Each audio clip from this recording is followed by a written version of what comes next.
네, 안녕하세요. 오늘 본문 말씀은 고린도전서 7장 1절에서부터 24절까지의 말씀입니다. 오늘 본문은 사실 굉장히 양이 많은데요.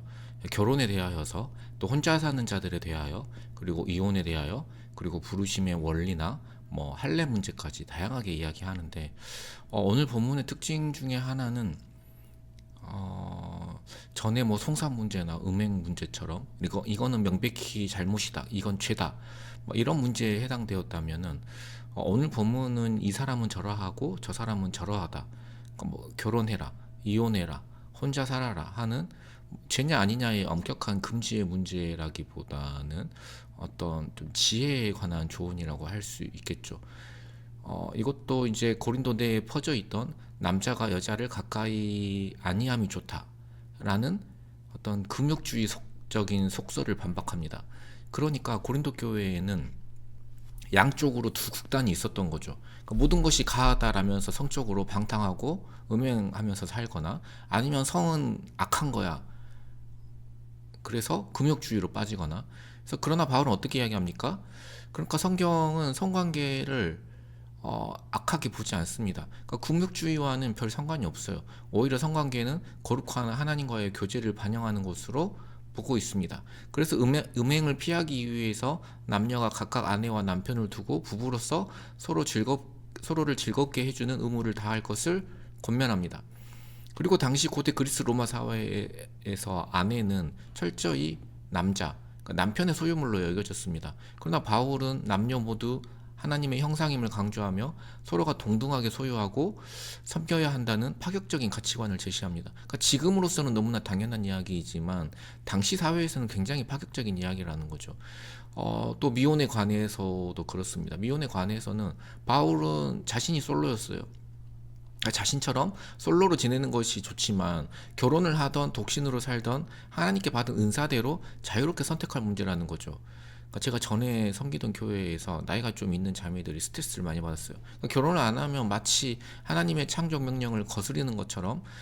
그러나 창세기에 생육하고 번성하라는 말씀이 단순히 결혼해서 애기 많이 낳으라는 이야기는 아니죠.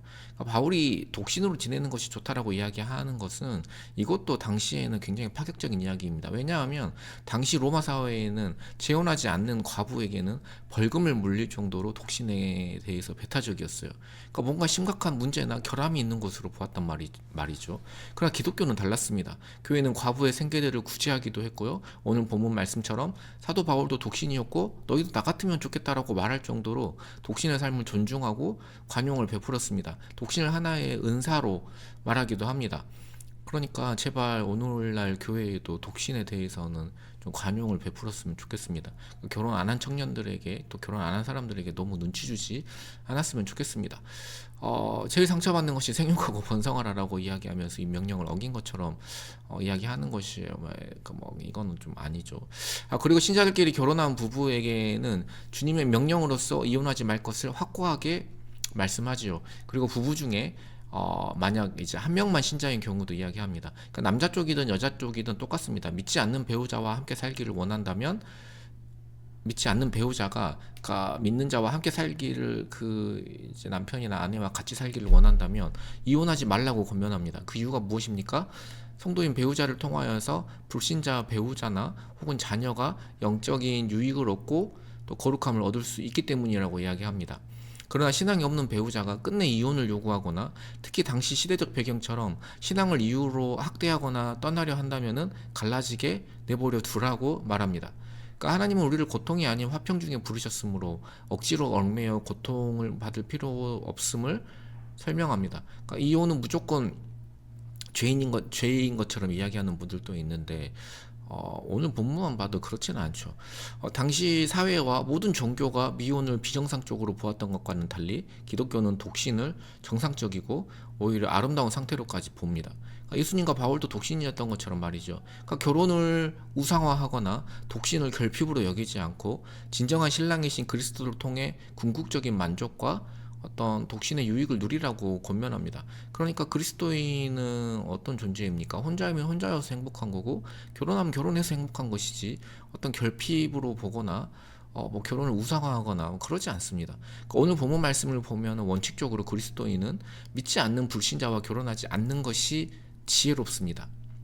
하지만 이미 불신자 배우자와 결혼한 상태라면은 교회의 도움을 받아 배우자가 복음을 듣고 구원받을 수 있도록 포기하지 말고 기도하며 섬겨야 합니다. 자녀를 낳아도 마찬가지고요. 말씀을 맺겠습니다. 우리가 미혼이든 기혼이든 혹은 이혼의 아픔을 겪었던 간에 우리에게는 결코 우리를 버리지 않으시는 궁극적인 우리의 배우자 예수 그리스도가 계십니다. 예수님은 자신의 신부인 교회를 절대로 포기하거나 함부로 대하지 않으시고 끝까지 신실하게 참으시고 보살피시고 사랑하십니다.